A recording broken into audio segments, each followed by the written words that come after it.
Graça e paz, irmãos, todos. Graça e paz dos visitantes. Bom receber algumas visitas em nossa igreja nessa noite. Estou vendo Letícia ali com o namorado. Estava brincando com eles ainda há pouco. Que bom. Deus abençoe todos vocês. Vamos abrir a Cuca. Estou vendo Cuca ali, Juninho, que bom. E tantos outros, né? Vamos abrir a palavra de Deus, irmãos, em Hebreus, capítulo 12, versos 4 a 13, inicialmente. Depois a gente vai dar uma passeadinha em alguns outros versos de Hebreus também.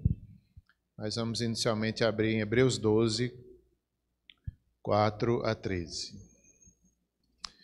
Coloquei um tema que, de certa forma, será um tema para todo mês de fevereiro. Não obrigatório para os pregadores, nem para os discipulados da igreja, mas um tema para a igreja pensar durante todo esse mês.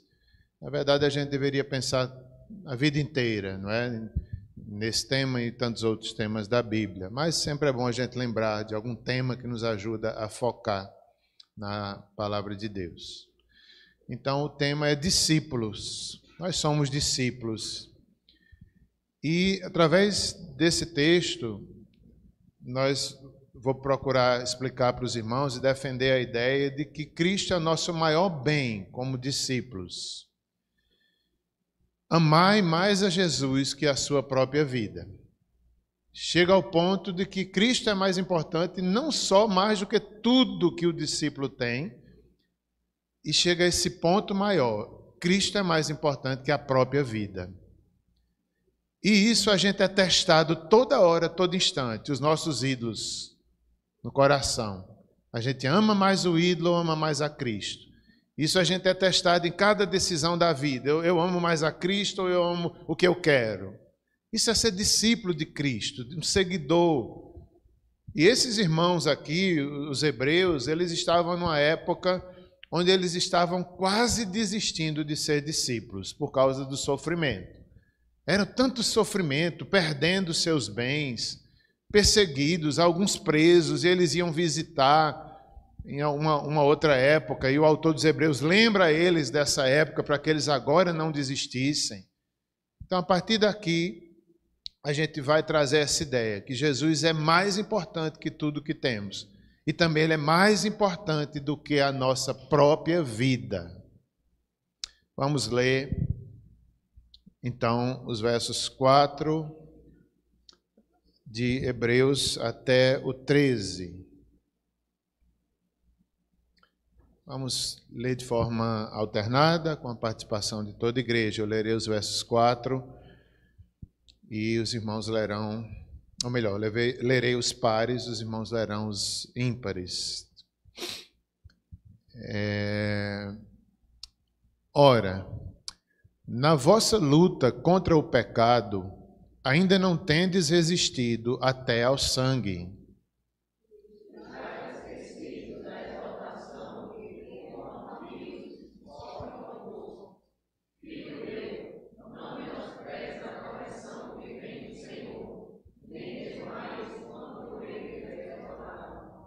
Porque o Senhor corrige a quem ama e açoita a todo filho a quem recebe.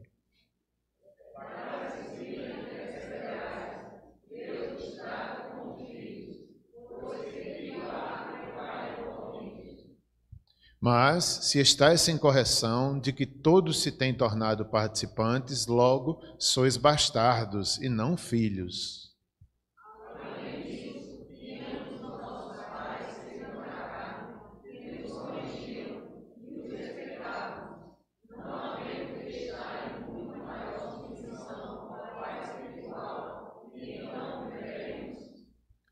Pois eles nos corrigiam por pouco tempo, segundo melhor lhes parecia. Deus, porém, nos disciplina para aproveitamento, a fim de sermos participantes de sua santidade.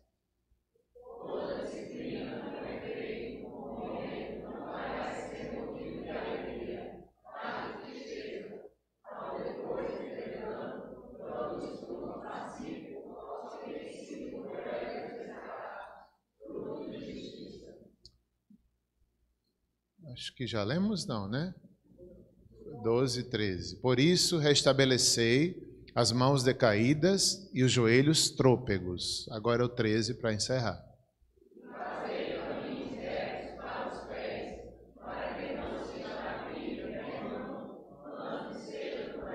Oremos, irmãos. Senhor, nós somos teus discípulos e queremos aprender isso e viver isso. Tu és mais importante do que tudo na nossa vida, Senhor, do que tudo que temos, do que tudo que somos, do que a própria vida. O Senhor nos deu a vida, o Senhor é autor da vida, então o Senhor é mais importante do que a vida. Ajuda-nos a entender através de tua palavra, em nome de Jesus. Amém. Então, irmãos, o povo, os hebreus, a quem foram destinado essas palavras, eles eram discípulos, eles eram cristãos que estavam em sofrimento, quase ao ponto de abandonar a fé, de apostatar da fé, sofrimentos tão grandes que os fazia pensar nisso. Então, em Hebreus, capítulo 1, verso de 1 a 4, o autor começa a mostrar quem é Cristo, o valor que ele tem, por que ele é mais importante do que a vida, por que ele é mais importante do que tudo que aqueles irmãos estavam perdendo, a sua liberdade, alguns presos, alguns perderam seus bens materiais. Então, parece que o autor tem essa intenção, logo do início, mostrar para eles quem é Cristo. Valia a pena todo o sofrimento.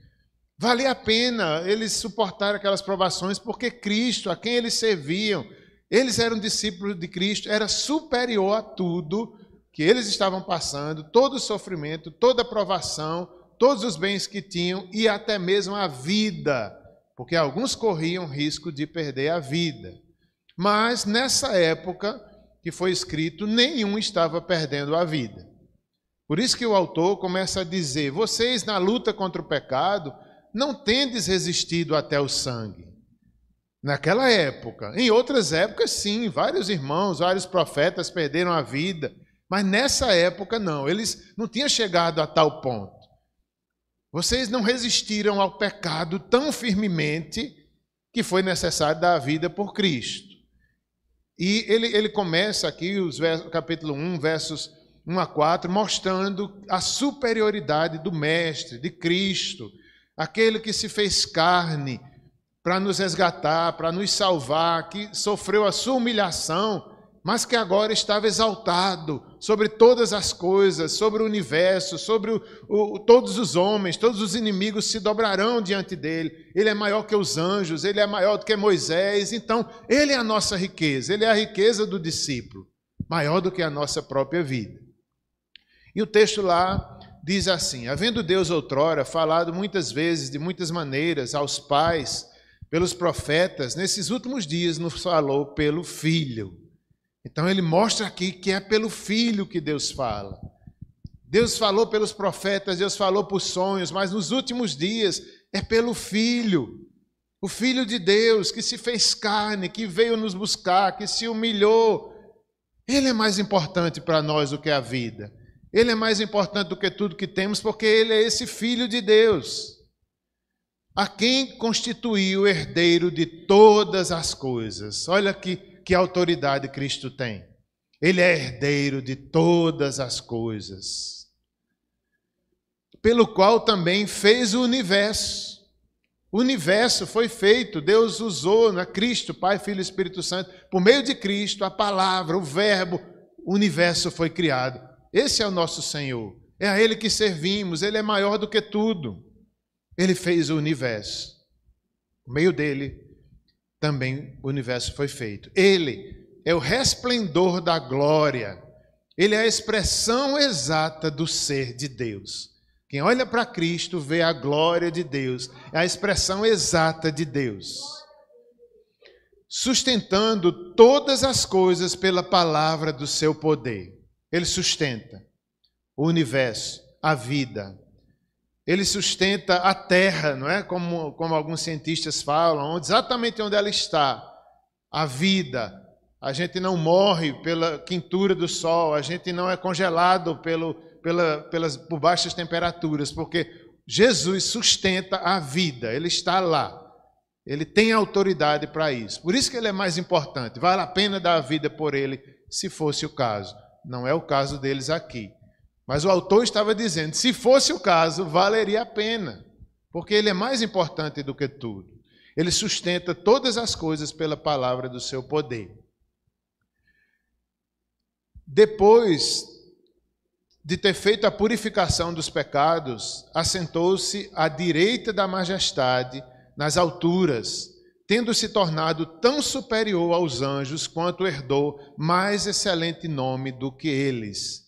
Então, o autor está dizendo que a purificação dos pecados nossos, dos gentios, de judeus, de todas as nações, como a missionária mencionou, né, em Abraão, todas as nações, em Cristo se cumpre a promessa de Abraão. Então, a purificação dos pecados das nações foi feita por meio de Cristo. Por isso que Ele tem tanto valor. Por isso que Ele é tudo para nós. Ele é a pérola. Ele é algo que é maior do que qualquer bem material. Ele é maior do que qualquer coisa na vida, até mesmo da vida, como temos dito. Ele fez a purificação dos nossos pecados. Depois que Ele fez isso, Ele se humilhou, nasceu nesse mundo, se sujeitou a pais humanos, foi humilhado, até chegar ali à cruz, soldados humilharam, autoridades religiosas, o sinédrio. Ele se entrega e Ele recebe um nome, um excelente nome, maior do que todos, superior a todos, superior aos anjos, está sentado à direita da majestade de Deus. Veja como Cristo é grande, por isso que Ele é nossa riqueza de fato. Por isso que é algo que vai para a eternidade, não é algo só nessa vida, mas é uma riqueza superior. Ele governa todas as coisas, os inimigos por fim se dobrarão no último dia diante dele, o juízo final. Por isso que vale a pena, não é? A missionária Margarete dá a vida para ir para outras nações. Por quê? Porque Cristo é superior às riquezas das nações, às autoridades das nações. Por isso que vale a pena, é pela autoridade de Cristo. Hebreus 2, versos 11 e 12, fala ainda sobre Jesus. Por isso é que não se envergonha de lhes chamar irmãos. Esse texto destaca o relacionamento de irmãos que temos com Cristo e juntos adoramos o Pai. Nunca tinha visto esse texto da forma que eu vi.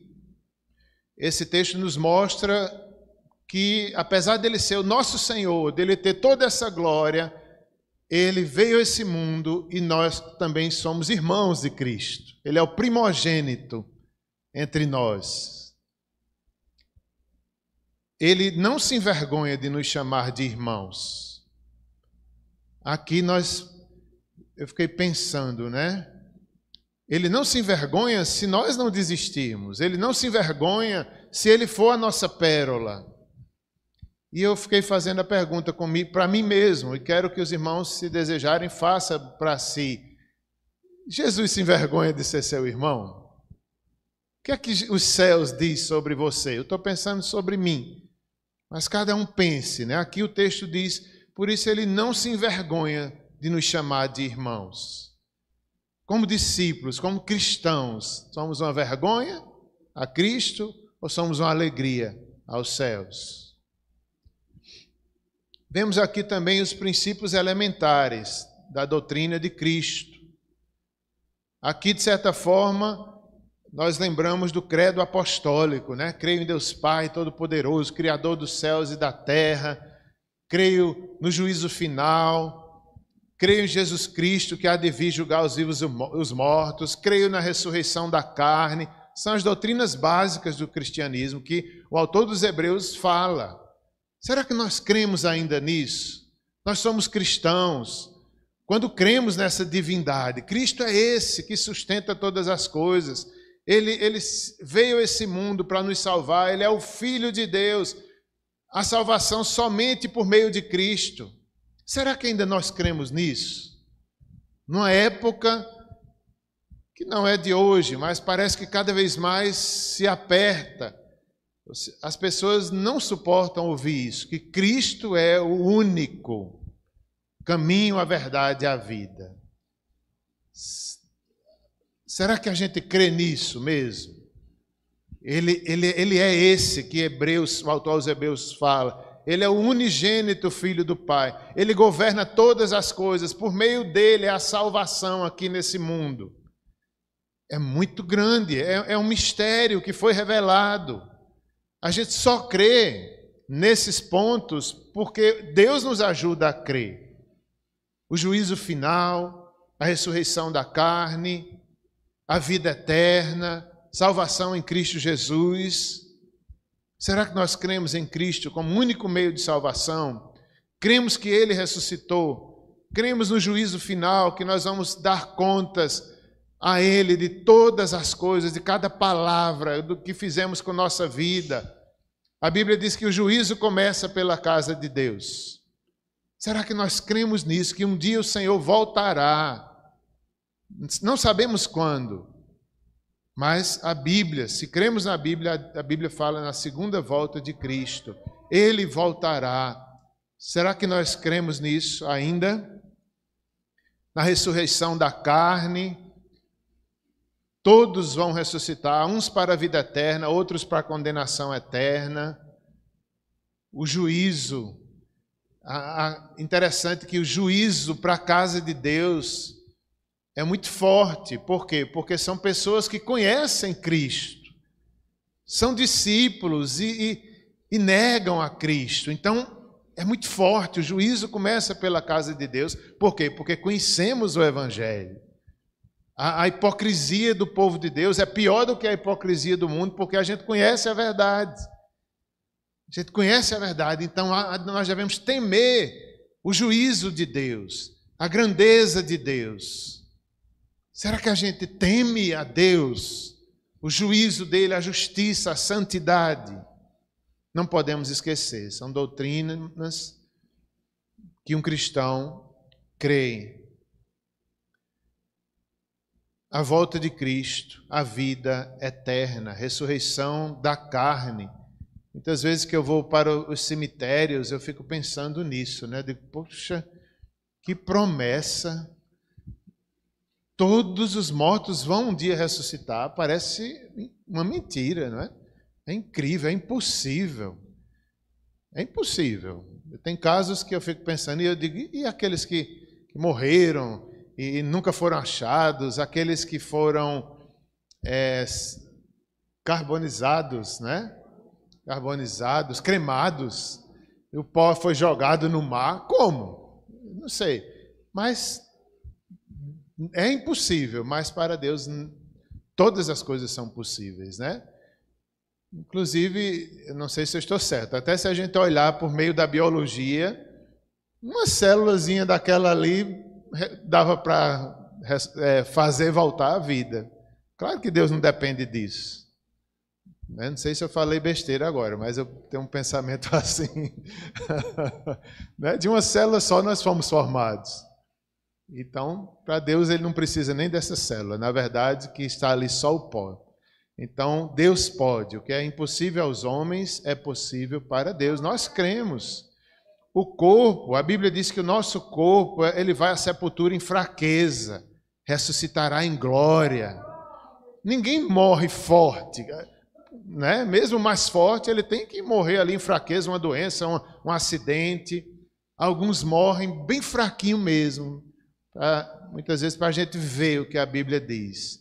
Eu lembro do pai de Simone, eu falei isso ontem lá no sítio Bento, né? Seu Antônio foi emagrecendo, foi ficando fraquinho, e a gente vendo ele definhar, foi para o hospital, né, já idoso, não queria morrer no hospital, pediu para morrer em casa, e ali, consciente, morre, muito fraquinho, quase não podia mais beber água, mas consciente.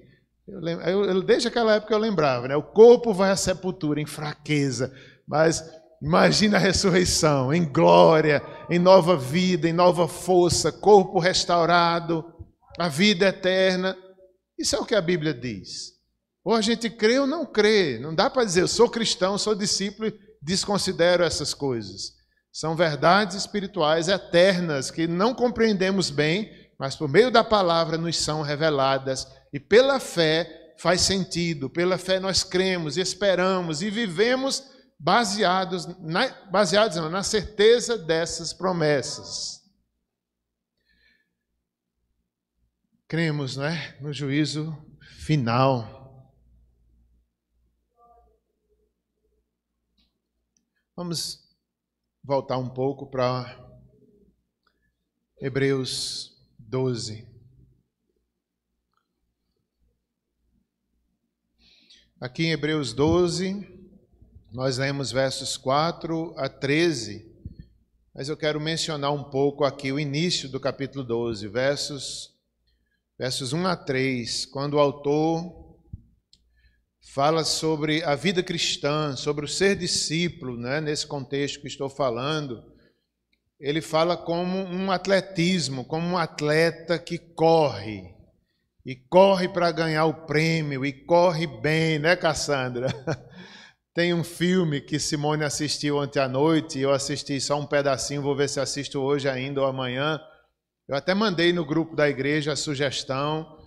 É lindo o filme. Ele foi uma indicação de Shona, né, que é um dos livros que a gente trabalha aqui na igreja.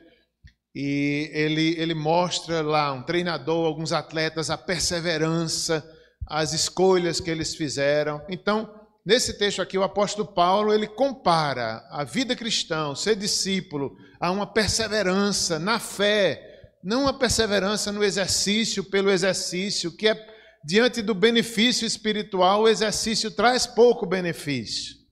Mas diante da eternidade, o exercício físico é importante, mas é pequeno diante da eternidade. A eternidade, o ser discípulo é muito mais importante do que uma corrida de atletismo, mas claro que ela tem o seu lugar e a sua importância também na teologia do corpo. Devemos cuidar do corpo para a glória de Deus. Então ele diz aqui, no verso 1, portanto também nós, visto que temos a rodear-nos tão grande nuvem de testemunhas, desembaraçando-nos de todo o peso e do pecado que tenazmente nos assedia, corramos com perseverança a carreira que nos está proposta. Então ele faz essa comparação. Ele diz, né, que nós temos razões para perseverar. A primeira razão é quem Cristo é. A segunda razão é que nós temos tantas pessoas a nos rodear na história, na Bíblia, os heróis da fé.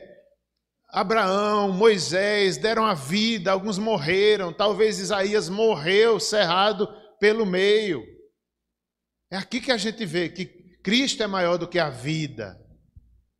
Então, aqui, os heróis da fé, cristãos, mais de 2000 anos de cristianismo, são testemunhas que valeu a pena, pessoas que tiveram vidas transformadas, discípulos que estão aí como que gritar nos nossos ouvidos, não desistam, corram bem, logo essa vida terminará, a vida eterna está chegando, não desista na hora da chegada. É como se ele dissesse isso. Vejam a nuvem de testemunha. É como se dissessem aos jovens, vejam seus pais, vejam os irmãos da igreja que não negaram a fé, não desistam, sejam discípulos, não sejam enganados pelo mundo.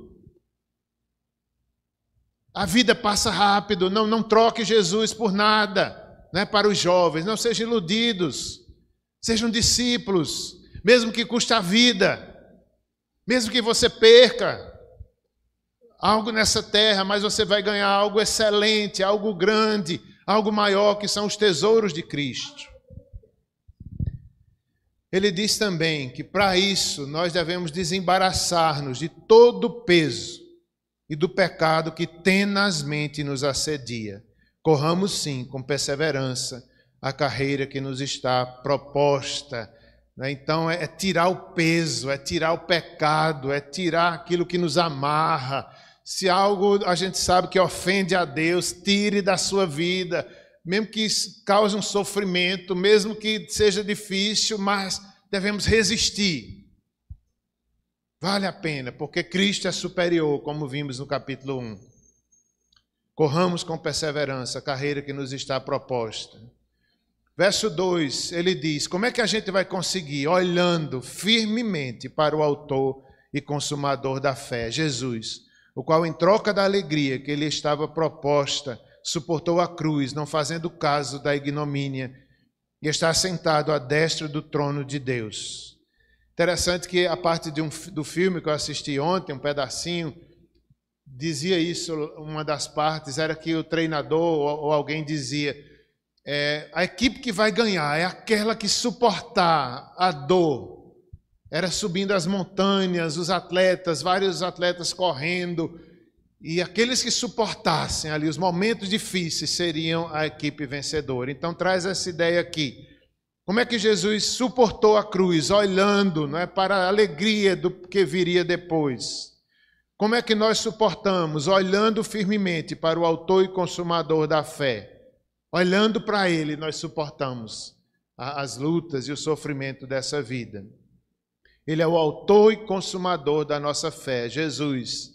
Ele está conosco no dia que o aceitamos, no dia que começa o discipulado, ele estará conosco na consumação, na nossa morte, ele estará conosco na consumação deste planeta, desse universo, ele estará lá, ele é o Senhor. Ele é autor da vida, autor da fé, consumador de todas as coisas. E ele suportou a cruz, sabendo da alegria que viria depois. Ele suportou a cruz, não fazendo caso da ignomínia, da vergonha, da humilhação que estava passando. E ele venceu, e ele está hoje à destra do trono de Deus. Jesus nunca deixou de ser Deus, mas aqui na terra ele foi humilhado. Quando ele vence, quando ele obedece, quando ele é fiel, ele é coroado pelo Pai, está à destra de Deus e recebe um nome que está sobre todo nome. Ele sempre foi, no entanto, aqui é como ser humano, ele venceu aqui na terra, ele se fez um de nós, foi obediente e venceu, ele recebe essa glória que ele tinha deixado, digamos assim, abdicado para vir aqui nos salvar.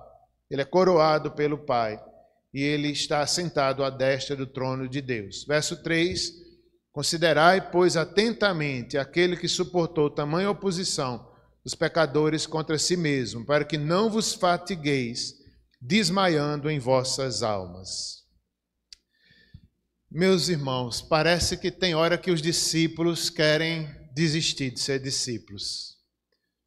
Parece que os irmãos aqui, pelo contexto geral de Hebreus, eles estavam já desistindo, não aguento mais. Sabe aquele momento que a gente diz, eu não aguento mais, eles estavam. Às vezes a gente chega nesse ponto, né? Eu não aguento mais, Senhor, eu não aguento mais. Mas ele diz, não faça isso, não vos fatigueis, não fiquem exaustos. Nessa luta, nós não podemos desistir. Interessante que ontem uma senhora lá no sítio Bento, não sei nem o nome dela ainda, irmã nossa lá, que foi batizada recentemente, ela estava falando as lutas que estavam passando. Ela deu um resumo assim, 1 minuto, ela disse, eu estou passando enfermidade, eu estou passando luta, eu estou passando isso, eu estou passando aquilo. Eu fiquei olhando, ela disse, mas eu não desisto nunca, Jesus me escolheu. Eu digo, é verdade, irmão, é verdade. É desse jeito, irmão, é desse jeito. Ele me escolheu, eu não desisto. Eu digo, aqui, isso mesmo, irmão. Interessante que isso serve para qualquer um discípulo, pode ser o mais eloquente, o mais entendido, mais sábio, tem que ter a mesma fé e a mesma humildade. Pode ser uma pessoa bem simples, é a mesma perseverança. É só o Espírito que sustenta a nossa fé. Não é a condição humana, para que nós não desmaiemos na nossa alma, na nossa humanidade. Às vezes a gente quer desmaiar, não aguento, Senhor, não aguento. Tem atleta que desmaia, né, Cassandra? Já desmaiou alguma vez? Graças a Deus não, né? Tem atleta que... No filme tem um rapaz que quase desmaia também, é interessante. Mas ele não desmaia, eles vencem. Da mesma forma, nós. Tem hora que parece que a gente vai desmaiar, não aguento. Em Missionária, Margarete, né? Imagina tu, lá no... Como é o nome do país? Azerbaijan, não sei nem dizer. Azerbaijão. Eu já ia brincar, mas as câmeras vão me gravar, não posso brincar não. Mas imagina, né, a missionária lá, vai ter dia que ela vai desanimar, não é? Vai ter dia que vai querer desmaiar. Para que eu vim para esse lugar? Estava tão bom lá em Campina Grande, em Tocantins, na França, melhor ainda. Mas vai ter dia que a gente quer desistir. Esse povo aqui, 99%, ninguém quer saber de Deus. Até a hora que a gente quer desmaiar na alma, né? Mas é nessa hora que a gente olha para o autor e consumador, que o Senhor controla cada um daqueles, as nações estão debaixo do seu governo, eles ali se dobrarão diante do Senhor um dia, querendo ou não querendo, aí a gente se anima de novo, né? A gente não veio aqui para salvar ninguém, a gente veio para testemunhar do Senhor. Então é assim que a gente não desmaia, mas persevera na hora dos sofrimentos, olhando para o autor e consumador da fé. Então, no verso 4, quero também dar destaque aí, que já foi falado muito, nós vemos aí que Deus é mais importante do que a vida, mais uma vez, mais importante que os nossos bens. Cristo, não é? Deus, Pai, Filho e Espírito Santo, um só Deus. Deus é maior do que a vida, do que os bens. Lendo novamente o versos 4...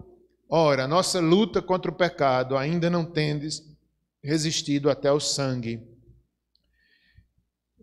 Alguns, como já disse, alguns, não nessa época, eles morreram para ser fiéis a Deus, para fugir do pecado, para não negar a Cristo, para ser obediente ao chamado de Deus. Mas eles ainda não. Então, vemos aqui uma experiência de fé que esses irmãos tiveram, que nos faz chegar a uma entrega e renúncia muito madura e muito grande. Ele observa, na luta contra o pecado, vocês ainda não resistiram ao ponto de derramar o próprio sangue.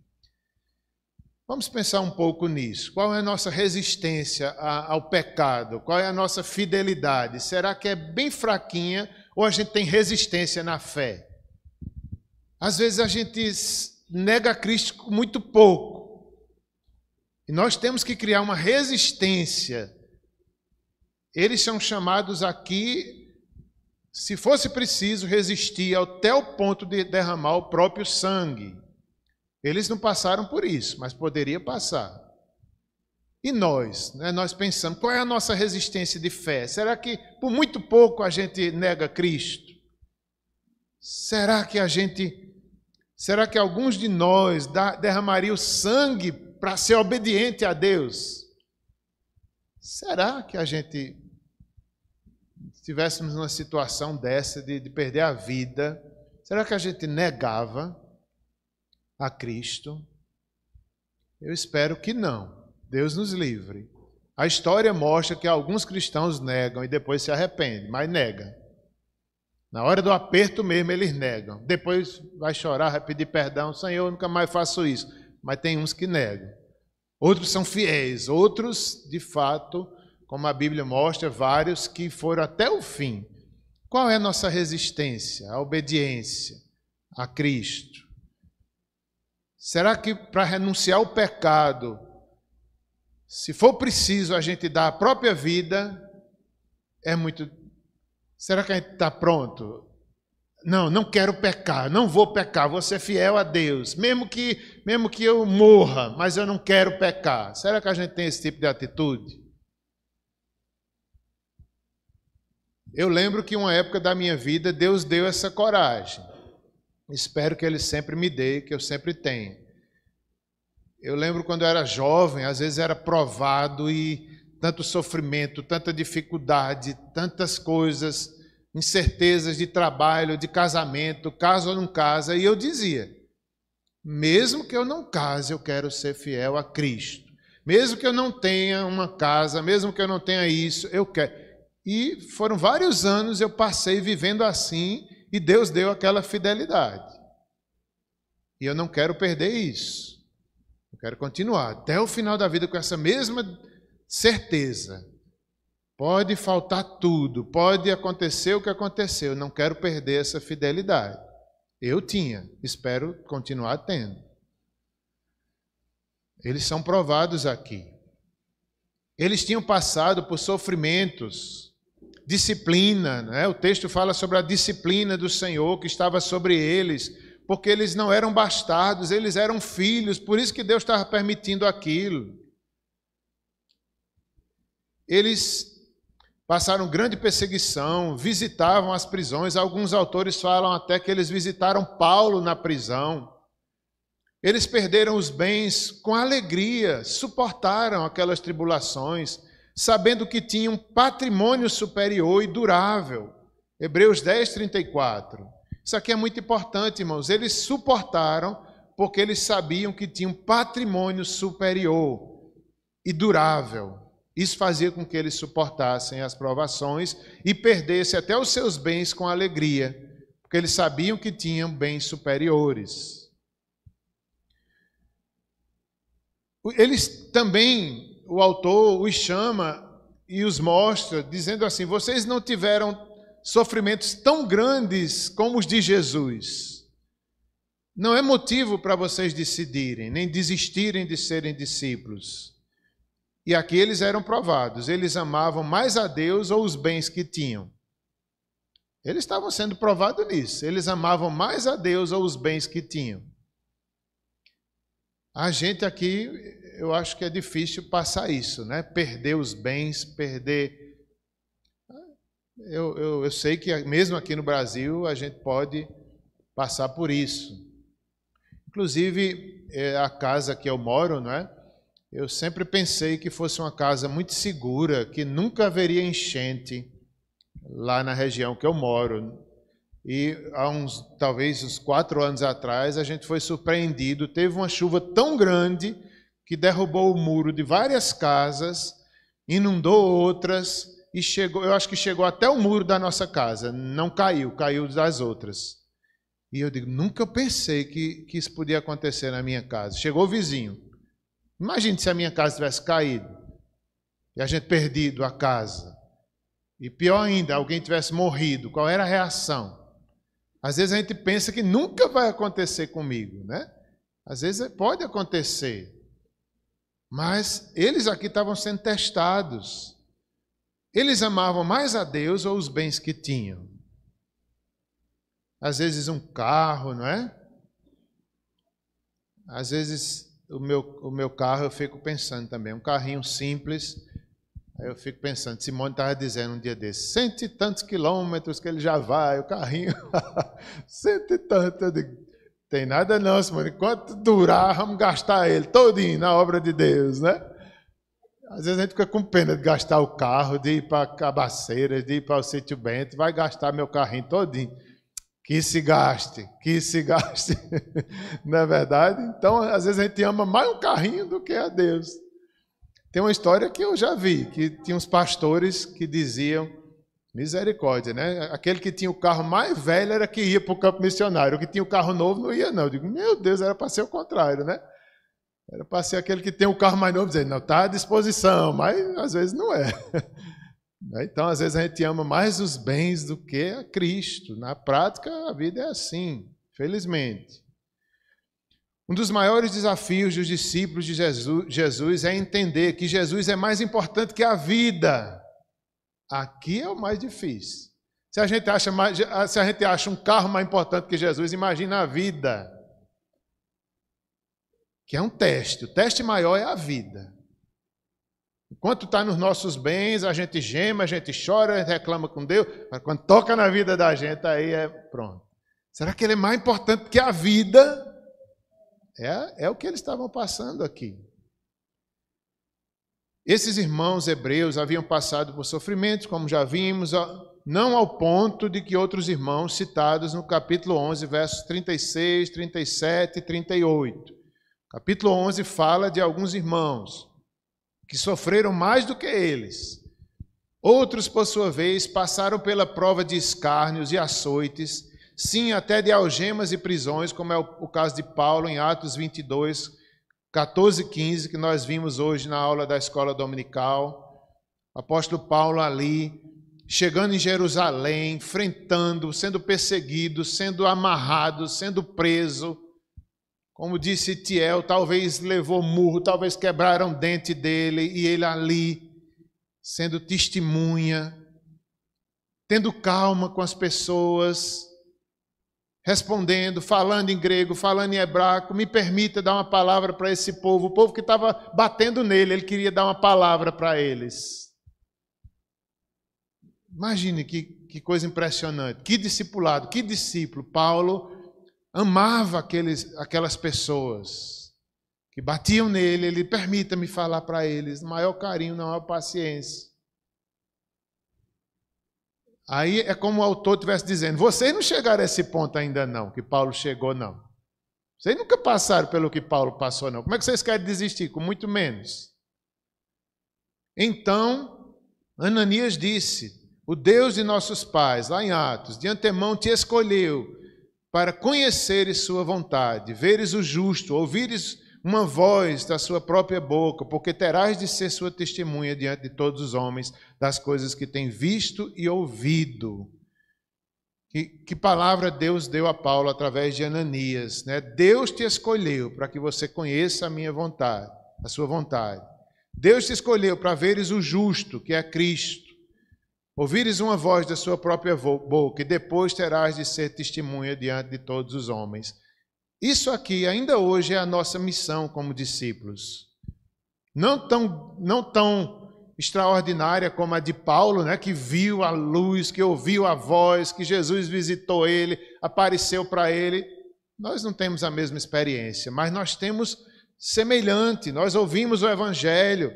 O Senhor nos escolheu também para conhecer sua vontade, para conhecermos o Filho de Deus e para sermos testemunha dele diante de todos os homens. Nosso chamado é semelhante.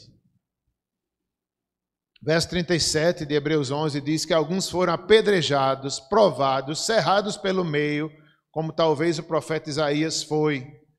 Mortos ao fio da espada, andaram peregrinos, vestidos de pele de ovelhas, de cabras, necessitados, afligidos, maltratados. Verso 38, homens dos quais o mundo não era digno, errantes pelo deserto, pelos montes, pelas covas, pelos antros da terra. Quando somos convertidos verdadeiramente, esse ensino já deveria ser claro, pois faz parte da conversão cristã, o renunciar à própria vida. Assim, portanto, todo aquele dentre vós que não renunciar tudo quanto tem, tudo que de mais estimado que possui, em outras palavras, não pode ser meu discípulo. Lucas 14, 36. E aqui estou tentando terminar, e eu quero fazer essa pergunta para cada um dos discípulos, começando em mim. Será que nós entendemos isso no dia que nós nos convertemos, que eu tenho que renunciar tudo que tenho por Cristo? Renunciar o pecado, renunciar a própria vida.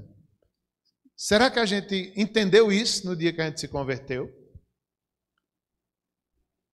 É isso. Isso é muito importante. Renunciar à própria vida. Nós não temos direitos, nós não temos vontades. Nosso direito é fazer a vontade de Deus. A nossa alegria é obedecê-lo. E assim nós encontramos a plenitude do cristianismo. Assim nós desfrutamos da boa, perfeita e agradável vontade de Deus. Mas tem que passar pela morte. Se não passar pela morte, não prova a vida que vem de Cristo, que é eterna. Caminhando para o final, os versos 5 a 10, vou ser breve nessas partes aqui. Nós vemos aí em Hebreus 12, versos 5 a 10, que Deus disciplina o discípulo que ama, a fim de que ele participe da sua santidade. Olha que bênção. Deus nos disciplina, todos nós, seus discípulos, porque Ele quer que participemos da santidade dEle. Quem é Cristo, como vimos no início? É santo, Senhor, soberano. Nós, pecadores, somos chamados a participar desse reino. Por isso Ele permite esse sofrimento, para que aprendamos a ser discípulos e participemos da santidade dEle. Que privilégio! Aí Deus nos faz passar pelo sofrimento, pelas provas, nos disciplina para que a gente seja santo e participe dessa glória, desse poder tão grande que Jesus tem, como a gente viu no início. Deus nos disciplina, Deus disciplina o discípulo, a fim de que ele participe da sua santidade. O texto nos diz: o discípulo não deve menosprezar a correção que vem do Senhor, nem desmaiar quando por ele for reprovado. Deus não nos trata como filhos bastardos, mas Ele nos trata como filhos redimidos. Por isso que Ele nos chama à santificação. Ele corrige a quem ama. E Deus nos chama à santidade no verso 10. Em terceiro e último lugar, versos 11 a 13. Os discípulos devem viver sob a disciplina do Mestre.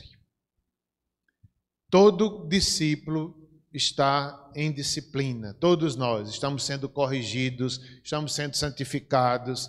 O Senhor nos corrige, o Senhor nos disciplina, o Senhor nos exorta, todos nós.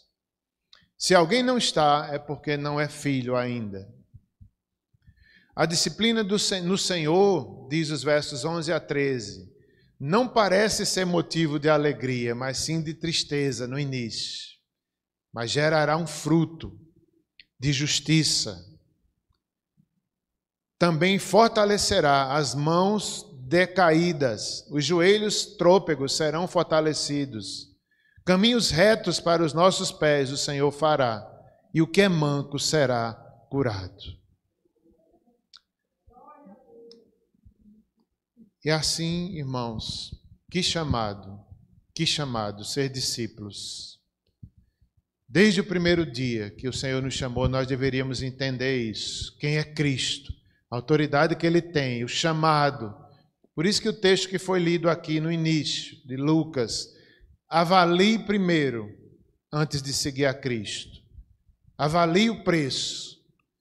Quem é que vai para uma guerra sem primeiro contar os seus soldados, se tem condição de vencer a guerra?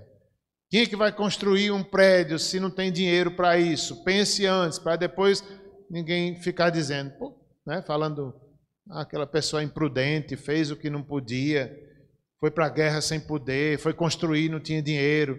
Da mesma forma, antes de seguir a Cristo, a gente deve pensar, é mesmo? Tem que renunciar à própria vida, eu não sabia disso. É verdade, é um discipulado, é uma entrega. Todos os dias eu vou ter que escolher a Deus e renunciar ao meu ídolo. É assim. Eu quero. E vale a pena. Não há outra proposta no mundo. Não há outra opção no mundo que traga as promessas que Deus traz do que essa, o Evangelho. Promessa de vida eterna, promessa de juízo, de justiça, de vida santa, de ressurreição, de planos eternos. Não há outra filosofia religiosa que traga isso. Mas nós devemos ser bem racionais e dizer, eu quero, eu creio. E eu vou investir minha vida nisso. E nada vai me tirar disso. Eu não vou desistir, como os hebreus queriam desistir. Porque é algo eterno, é a vida eterna. E é a proposta. Nada nesse mundo não pode ofuscar esse brilho, porque tudo em breve passará. Nossa vida, por mais que a gente tenha ela por preciosa, está passando. Eu olho para mim mesmo, estou ficando velho. Já estou com 52, vou fazer, mas me sinto bem com 60 já. Olho para Simone e digo, está ficando velho. Né, Simone? A bichinha está ficando velha. Graças a Deus, né? Vamos juntos até o fim, seguindo a Cristo. Não é? Nos humilhando, vale a pena, a vida eterna está para chegar, logo, logo o reino chegará, logo, logo a gente está em casa por toda a eternidade, para sempre, todo sofrimento será pequeno, glória a Deus, esse é o nosso fim, nós não podemos esquecer disso, logo chegará. Eu estava fazendo as contas ontem, né? Aí eu brincando, digo, mas se papai e mamãe viverem até 100 anos... eu vou estar com 72, como é que eu vou cuidar deles? Eu já me sinto com 60, imagino com 70, eu vou estar me sentindo com 100, 120, mais velho do que eles. Mas a vida passa, a eternidade está logo ali. Vamos ser perseverantes, nenhuma glória desse mundo vale a pena, tudo passará, tudo passará. Vamos então orar, irmãos, vamos então orar. Senhor, a tua proposta nada existe nessa terra igual ao Evangelho, não existe maior esperança, não existe maior certeza, e o teu Espírito nos dá essa convicção de que é verdade sim, nós podemos crer, o teu poder, porque o Evangelho é o poder de Deus, e nós temos provado esse poder, Senhor, e nós não queremos nunca olhar para trás, Senhor, nunca. Esses irmãos aqui, os hebreus, estavam tentados pelas lutas, pela escassez, pelas dificuldades que estavam passando, mas certamente eles não desistiram, eles foram animados, os mancos foram fortalecidos, os joelhos trópicos foram fortalecidos certamente pelo poder do Evangelho. Que assim seja, Senhor, em cada um de nós. Que assim nós possamos perseverar, correr a carreira, tirar todo o peso. Nós queremos perseverar a corrida da fé até o fim. Não nos deixa cair no meio do caminho, Senhor. Nos levanta, Senhor. Muito obrigado, Pai. Fortalece cada um de nós. Nós somos teus discípulos, ó Pai. Muito obrigado por tão grande privilégio. Jesus, que é superior aos anjos. Jesus, que é superior a Moisés, à lei. Ele domina toda a criação, Ele é o juiz no final da nossa vida, Ele estará lá, o seu reino, a sua glória. Uns ressuscitarão para a vida eterna, outros ressuscitarão para a condenação eterna, Senhor. Muito obrigado por tão ricas promessas. Fortalece, guarda a nossa fé, Senhor. Guarda a nossa fé, guarda a fé dos jovens, guarda a fé dos casais, guarda a fé da igreja, Senhor. Em nome de Jesus. Amém. Louvemos ao Senhor.